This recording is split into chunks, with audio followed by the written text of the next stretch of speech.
Today in our 2019 Lexus NX 300, we're going to take a look at and show you how to install the CURT Custom Fit Class 2 Trailer Hitch Receiver. The part number is C12172. Now here's what your hitch is going to look like installed. We're going to have a cross tube from each side. Meets here in the middle, that's where we've got our receiver tube opening. You can see that's out about even with the outer edge of the bumper, so it's going to be nice, convenient, pretty easy to get to. Here you can see the safety chain connection points are a plate style. Plenty of room there for whatever chains you might need to connect. Now the hitch itself is a Class 2, so that gives us an 1¼ by 1¼ receiver tube opening. You can see here on the side, 1/2 inch pinhole. That's going to be where we want to secure all of our items. You want to choose an accessory that's rated for Class 2 use, but really you got plenty of room around there, so whatever type you wanted to use would be fine. Whether that's going to be just a pin and clip, a locking hitch pin, or an anti-rail device. Now, there are a lot of accessories that'll work at an 1¼ hitch. We've got bike racks, ball mounts, cargo carriers, just about any type of accessory out there. We're probably going to have it available in an 1¼ variety. One thing you want to keep in mind when you're hauling a non-wheeled load, so really anything other than a trailer, CURT does recommend the use of a stabilization strap just to give it a little bit of an additional support. Now, as far as weight ratings are concerned, the hitch gives us a 350-pound tongue weight rating. It's the maximum downward force we can put here at the receiver tube opening, and it's going to give us a 3,500-pound gross trailer weight rating.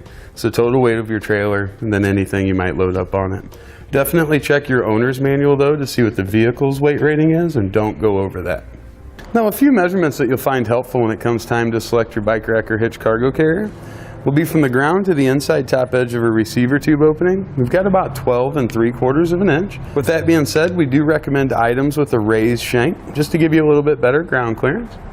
Then from the center of our hitch pinhole to the outermost edge of our bumper, it's about 2½ inches. Now the first step in our installation is going to be to lower our exhaust down slightly. It's going to buy us some room to get our hitch up and into position. We're going to be using a cam buckle strap for support here. Just going to go to those lower control arms on each side, pull out that slack. That way as we take our hangers off, when it comes down, it can just rest right on there. Now the hangers we're going to be removing are going to be the one here. We've got one over the same spot on the other side right here. And then right here in the middle of our exhaust, we'll see the one here. Now using a little bit of spray lubricant on those is generally the best way to get them removed. And we'll use a big screwdriver. See, we got a pry bar here. Just kind of push out from the back, just like that.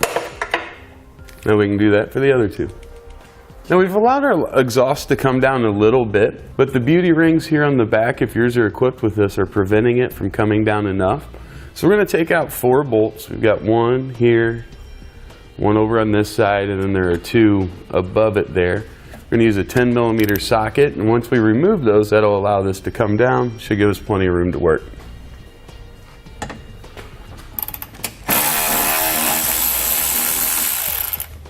Just a little screw tight bolt.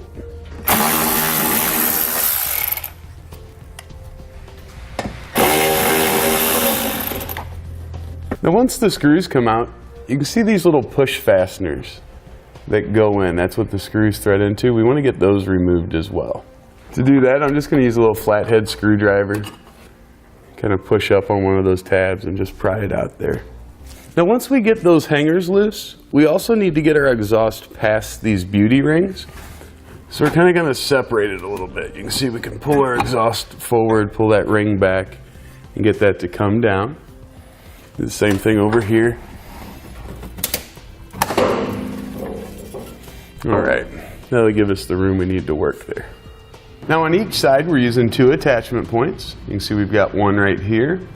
And if we come back behind this exhaust bracket, we've got another one right here. Now it's a good idea to spray those out with a little lubricant. Then we're going to use a nylon tube brush. This is going to help us clean those threads out. This is part number 814092 if you don't have it. Basically we just want to get any dirt or debris that might be in there out so our bolts go in nice and smooth.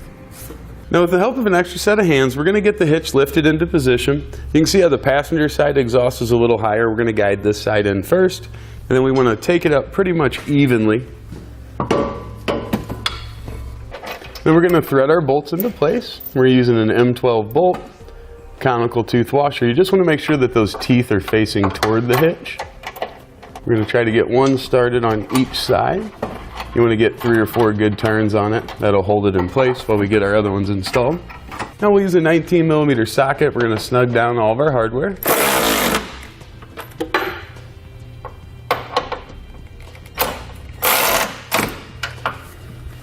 Now it's time to go through. We want to torque all 4 of our bolts down to the specifications that are listed in your instructions.